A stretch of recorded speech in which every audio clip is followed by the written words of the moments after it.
اس کے دو نام تھے، صبا ماں باپ نے رکھا اور نیلما زمانے نے۔ جب وہ چھوٹی تھی اس کے والد ایک حادثے کی نظر ہو گئے۔ وہ بس ڈرائیور تھے۔ ایک روز ان کی بس ایک پہاڑی موڑ کاٹتے ہوئے کھائی میں جا گری۔ یوں صبا کی ماں نے بھری جوانی میں بیوگی کی چادر اوڑھ لی۔ ان دنوں صبا 2 سال اور اختر سال بھر کا تھا۔ باپ نہ رہا تو چچا ان کو اپنے گھر لے آئے۔ چچی نے کچھ دن حسن سلوک دکھایا مگر جلد ہی اکتا گئی اور اس کا پیار سختی میں بدلنے لگا۔ 1 سال بعد یہ ماموں کے گھر پناہ لینے پر مجبور ہو گئے۔ ننہال میں بھی چند دن ان دکھیاریوں کی خوب آؤ بھگت ہوئی، پھر ممانعوں نے جینا دوبر کر دیا۔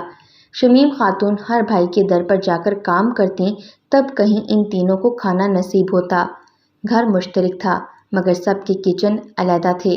شمیم خاتون کو بھائیوں نے چھت پر بنا ہوا ایک کمرہ رہائش کے لیے دے دیا تھا۔ عزت سے سر چھپانے کا ٹھکانہ تو مل گیا مگر بھائیوں کو ایک مفت کی نوکرانی بھی میسر آ گئی۔ شمیم خاتون کو بڑی بھابھی ایک دن کھانا دیتی تو اگلے دن منجلی کے کچن سے اور تیسرے روز چھوٹی والی کی دسترخوان سے پیٹ کا دوزخ بھرنے کو ایندھن لینا پڑتا۔ ہر بھابھی سے کھانا لے کر بچوں کے آگے دھرتی۔ یہ سلسلہ اہانت آمیز اور تکلیف دہ تھا۔ اس نے بڑے بھائی سے کہا کہ آپ میرے کچن میں راشن ڈلوا دیا کریں تو عنایت ہوگی۔ میں اپنا اور اپنے بچوں کا کھانا صبح سویرے اوپر ہی بنا لیا کروں گی۔ بھائی سمجھ گئے کہ ان کی بیویوں کے ہاتھوں بیوہ بہن کی مٹی پلید ہو رہی ہے۔ تینوں سر جوڑ کر بیٹھ گئے۔ شمیم خاتون کی عمر اس وقت بمشکل 20 برس تھی۔ سوچا یہ بیچاری کیسے طویل زندگی تنہا کاٹے گی، بہتر ہے کہ کوئی شریف آدمی دیکھ کر اس کی شادی کرا دیں ورنہ بیویوں کے چیرہ دستیوں سے نہ بچا سکیں گے۔ انہوں نے اپنے چند عزیزوں اور دوستوں سے ذکر کیا اور ایک مناسب رشتہ میسر آیا تو شمیم خاتون کا صغیر احمد سے نکاح ثانی کر دیا۔ صغیر کے 2 بچے تھے لیکن بیوی مر چکی تھی۔ بظاہر شریف آدمی لگتا تھا، اپنا کاروبار تھا، تبھی بھائیوں نے اللہ کے بھروسے پر اس رشتے کو قبول کر لیا مگر اس شرط پر بہن کو عقد میں دیا گیا کہ صغیر احمد اس کے بچوں کو بھی اپنے بچوں کی طرح سمجھے گا اور باپ کی کمی محسوس نہ ہونے دے گا۔ یہ شرط اس شخص نے مان لی۔ یوں صبا کی ماں صغیر احمد کے گھر آباد ہو گئی۔ وہ دونوں کم سن بچوں کو اپنے ساتھ لے گئی۔ جب تک صبا اور اختر چھوٹے تھے کوئی مسئلہ پیدا نہ ہوا۔ سوتیلے باپ نے ان کا خیال رکھا اور ذرا تکلیف نہ دی۔ شمیم بھی شوہر کے بچوں کا خیال رکھتی تھی، انہیں اپنے بچوں جیسا سمجھتی تھی کیونکہ صغیر احمد گھر میں کسی شے کی کمی نہ کرتا کہ اس کے بچوں کو تکلیف ہو اور نہ شمیم کے بچوں کو شکایت ہو۔ وقت تیزی سے گزر گیا، بچے بڑے ہوئے تو مسائل بھی پیدا ہونے لگے۔ بات یہ تھی کہ صغیر احمد کا مزاج اور طرح کا تھا اور اس کے گھر میں رشتے دار کھلے بندوں آ جاتے تھے۔ یہ سب اس کے بھائی بھتیجے تھے۔ شمیم ان کو گھر آنے سے منع نہیں کر سکتی تھی لیکن وہ محسوس کرتی تھی کہ شوہر کے یہ رشتے دار محض صبا کی وجہ سے آتے ہیں کیونکہ وہ بہت حسین تھی۔ اس کی بھولی بھالی صورت پر وہ روپ آ رہا تھا کہ دیکھنے والوں کی آنکھیں خیرہ ہو جاتی تھیں۔ ایک دن اس کا بھائی آیا تو شمیم نے اس سے اپنی پریشانی کا ذکر کیا کہ صبا اب بڑی ہو گئی ہے اور گھر میں صغیر کے رشتے دار آتے ہیں۔ ان کی نگاہیں میری جوان سالہ بیٹی کے چہرے کے گرد گھومتی رہتی ہیں۔ میں اس صورتحال کو نہیں سنبھال سکتی۔ آپ اپنے گھر لے جائیے، پھر اس کے رشتے کی کوشش کریے گا۔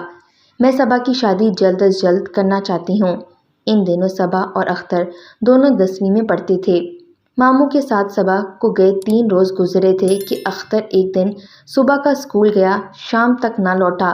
ماں پریشان ہو گئی، صغیر احمد بھی پریشان ہو گئے کہ لڑکا ہمیشہ وقت پر اسکول جاتا اور ٹھیک ٹائم پر گھر آ جاتا ہے، آج کیا ہوا کہ ابھی تک نہیں آیا۔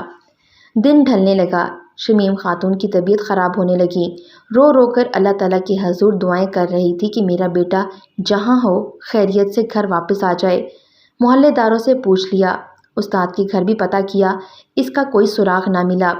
یہاں تک کہ 3 دن گزر گئے۔ تب سوتیلے باپ نے پولیس اسٹیشن رپٹ کروائی کہ ہمارا لڑکا غائب ہے۔ پولیس نے محلے کے لڑکوں سے پوچھ گچھ کی تو ایک لڑکے نے بتایا کہ اس نے اختر کو رضوان کے ساتھ جاتے دیکھا تھا۔ پولیس نے رضوان کو تھانے بٹھا لیا۔ پہلے تو اس نے کچھ نہ بتایا مگر جب 2-4 ہاتھ پڑے سب کچھ اگل دیا۔ پولیس کے آگے تو بڑے بڑوں کی پتے پانی ہو جاتے ہیں۔ یہ چھوکرا کیا چیز تھا؟ دو چار جھانپڑ ہی کافی ہو گئے۔ رضوان نے ایسا سنسنی خیز انکشاف کیا جو ناقابل یقین تھا۔ اس نے بتایا، اختر کی بہن صبا روز پیدل اسکول جاتی تھی۔ وہ مجھے بہت اچھی لگتی تھی۔ اس سے بات کرنا چاہتا تھا لیکن وہ مجھ سے بات نہ کرتی۔ ایک روز اس امید پر شاید آج بات کر لے، اس کے پیچھے پیچھے جا رہا تھا کہ سامنے سے اختر آ گیا۔ وہ اپنے اسکول جاتے جاتے راستے سے واپس پلٹا تھا، شاید کچھ گھر بھول آیا تھا۔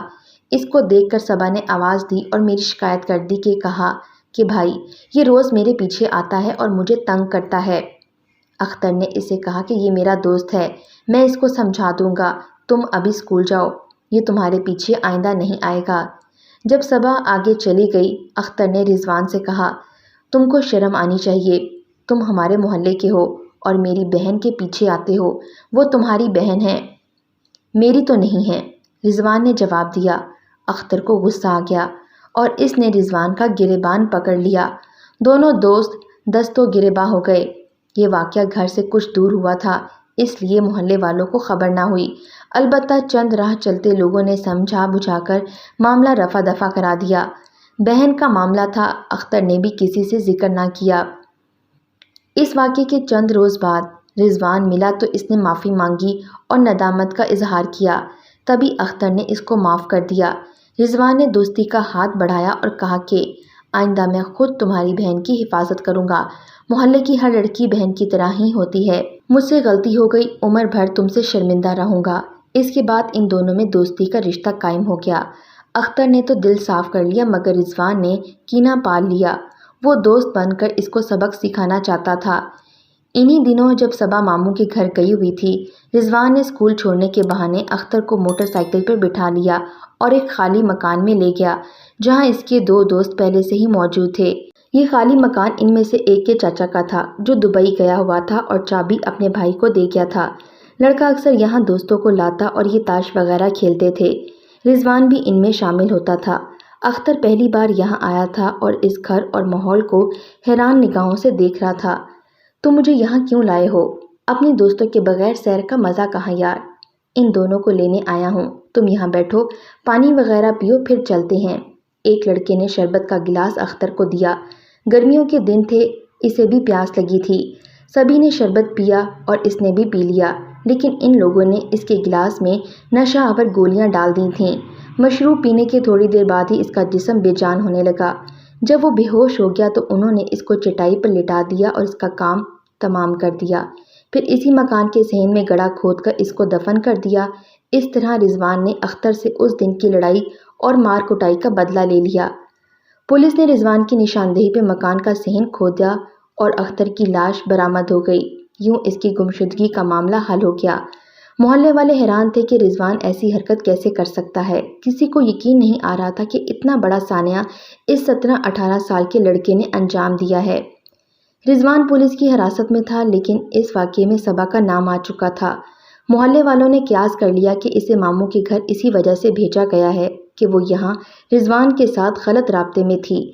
جب بھائی نے دیکھا تو رضوان نے اس کو ہی ٹھکانے لگا دیا۔ اب یہ جملہ محلے کے ہر فرد کی زبان پر تھا کہ بہن کی خاطر بھائی جان سے چلا گیا۔ ایک تو بیٹے کا قتل، اس پر لوگوں کی غلط باتوں نے شمیم خاتون کو اور ہراسا اور بدحواس کر دیا۔ اس نے بھائی سے کہا کہ اب صبا کو ادھر مت لانا ورنہ محلے والوں کی زبانیں اور کھل جائیں گی، کوئی اچھا رشتہ ڈھونڈ کر اس کی شادی کر دو۔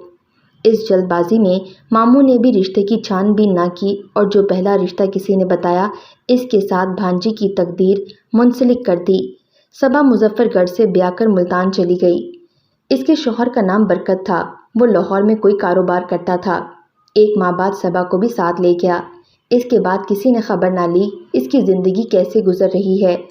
ماں بیٹے کے ساتھ پیش آنے والے بھیانک ثانیہ سے نڈھال تھی۔ ماموں نے بھانجی بیاہ کر سمجھا کہ فرض ادا ہو گیا۔ باپ سوتیلا تھا، وہ زیادہ بیوی اور اس کے بھائی کے کاموں میں مداخلت کو مناسب نہیں سمجھتا تھا۔ صبا کا بھائی قتل ہو چکا تھا، اب کون اس کی فکر کرتا؟ برکت کو تو ایسے ہی رشتے کی تلاش تھی کہ لڑکی کم سن اور خوبصورت ہو اور اس کا ولی وارث بھی مضبوط نہ ہو، سو صبا کے روپ میں من چاہا رشتہ مل گیا تھا۔ صبا کے لیے لاہور شہر ایک اجنبی جگہ تھی، یہاں پر اس کی کسی سے جان پہچان نہ تھی۔ برکت اچھا آدمی نہ تھا، اس کی سوسائٹی غلط لوگوں کے ساتھ تھی۔ رفتہ رفتہ صبا پر اس کے گن کھلنے لگے۔ پہلے پہل وہ اپنے دوست گھر لانے لگا۔ ان میں کچھ عیاش با اثر افراد بھی ہوتے۔ وہ بیوی سے کہتا کہ آفیسروں کو کھانا پہ بلایا ہے، یہ اس کے کاروبار میں مدد کرتے ہیں، جب یہ آئیں تو تم اچھی طرح تیار ہو کر ان سے ملنے آنا اور خود کھانا پیش کرنا، یہ ہماری کاروباری ضرورت ہے، اس طرح کی دعوتیں کرنا، ورنہ ہم غریب رہ جائیں گے۔ وہ صبا کو اچھے کپڑے پہناتا، ہار سنگھار کراتا۔ اس کے دوست ایسا مشروب پیتے کہ گھر میں ناگوار بو پھیل جاتی، تب وہ کہکے لگاتے۔ صبا ان کے سامنے جانے سے گھبراتی، کھانا پیش کرنے سے جھجکتی۔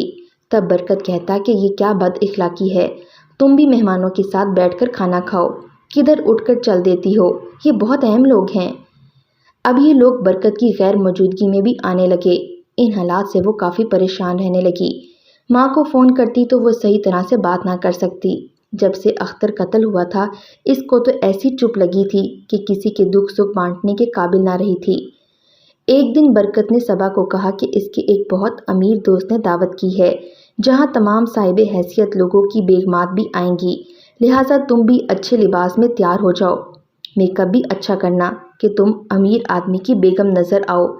صبا کو یہ سب ناپسند تھا مگر شوہر کا حکم بجا لانے پر مجبور تھی۔ اس روز ہار سنگھار کروا کر برکت بیوی کو ایک گھر میں لے گیا اور پھر فون سننے کے بہانے غائب ہو گیا۔ کافی دیر گزر گئی، وہ نہ لوٹا۔ صبا پریشان ہو گئی، وہاں موجود میزبان سے سوال کیا کہ برکت کہاں چلے گئے ہیں، ابھی تک نہیں آئے۔ اب وہ آئے گا بھی نہیں، وہ تم کو طلاق دے گیا ہے اور تمہارا سودا کر گیا ہے، اب تم ہماری ملکیت ہو۔ اس کے بعد جو صبا کے ساتھ بیتی وہ ناقابل بیان ہے۔ اگلے روز وہ اس کو ملتان لے گئے، یہاں بھی ادھر ادھر لے جاتے رہتے۔ 2 سال بیت گئے۔ وہ بدنصیب ایک بار پھر لاہور لائی گئی۔ اس کو ایسی جگہ فروخت کر دیا گیا جسے جہنم کہا جائے تو بہتر ہوگا۔ اب اس کو اپنی ماں بہت یاد آتی تھی مگر اس کا کسی سے رابطہ ممکن نہ تھا۔ وہ ایسی دلدل میں تھی کہ جہاں رہنے والی عورت کا رشتہ اس کے قریبی رشتہ داروں سے کٹ جایا کرتا ہے، اس دلدل کو اس نے آسانی سے قبول نہیں کیا تھا۔ مگر ظلم سے تو پتھر بھی ٹوٹ جاتے ہیں، اس پر بھی ایسی سختیاں کی گئیں کہ اس کے پلے کچھ باقی نہ بچا۔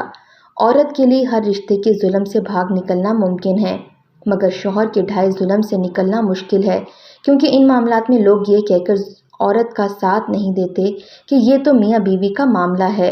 برکت بدبخت صبا کو بیوی بنا کر بازار کی زینت بنا گیا۔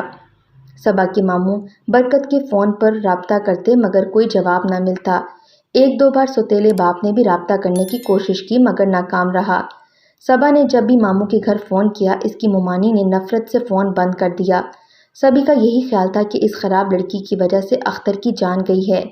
وہ بغیر تحقیق و ثبوت اس کو مورد الزام ٹھہراتے تھے، تاہم ابھی تک صبا نے گناہ کے اس ماحول کو دل سے قبول نہ کیا اور وہاں سے نکلنے کی سبیل ڈھونڈتی رہی۔ اس کے ٹھکانے پر جو لوگ لائے جاتے ان میں ایک ذمہ دار دلاور صاحب بھی تھے۔ صبا کو اندازہ ہو گیا کہ اس شخص پر اس کی خاص توجہ ہے تو اس نے دلاور کو احوال کہہ کر اپنا دکھ بیان کر دیا۔ وہ بھی دل کے ہاتھوں مجبور ہو چکے تھے۔ نکاح کی پیشکش کر دی اس شرط پر کہ یہ نکاح ان کے خاندان اور ملنے جلنے والوں سے پوشیدہ رہے گا۔ صبا چاہ یہی رہی تھی کہ کوئی ہر صورت اس کو اس بری جگہ سے نکال لے جائے۔ اس نے باخوشی قبول کیا، حالانکہ دونوں کی عمروں میں بہت فرق تھا مگر عزت کی زندگی تو مل رہی تھی۔ دلاور نے منہ مانگے دام دے کر اس قید پنچی کو اس کے سوداگروں سے آزاد کرا لیا اور ایک دوست کے گھر پر نکاح کر لیا، مگر وہ بھی اس کو وہ عزت نہ دے سکے جو ایک بیوی کا حق ہوتا ہے۔ اولاد کی پیدائش پر بھی پابندی لگا دی کہ ان کی پہلے سے ہی اولاد تھی۔ بہرحال صبا نے ہر پابندی قبول کی مگر وہ ماں سے ملنے کو بے چین تھی جس کی اجازت دلاور صاحب نہیں دے رہے تھے۔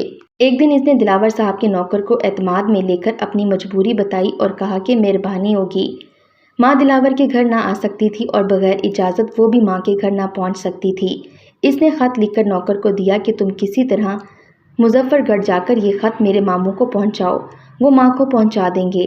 نوکر نے خط صبا کے ماموں کو پہنچا دیا تو وہاں شور مچ گیا کہ لڑکی کہاں سے کہاں پہنچ گئی ہے۔ ممانی نے خط پڑھ لیا، شوہر سے کہا کہ جا کر دلاور ذمہ دار کو ڈھونڈو اور لڑکی کا پتہ کرو، جبکہ دلاور نے سختی سے منع کیا تھا کہ میری اجازت کے بغیر کسی میکے کے فرد سے رابطہ مت کرنا،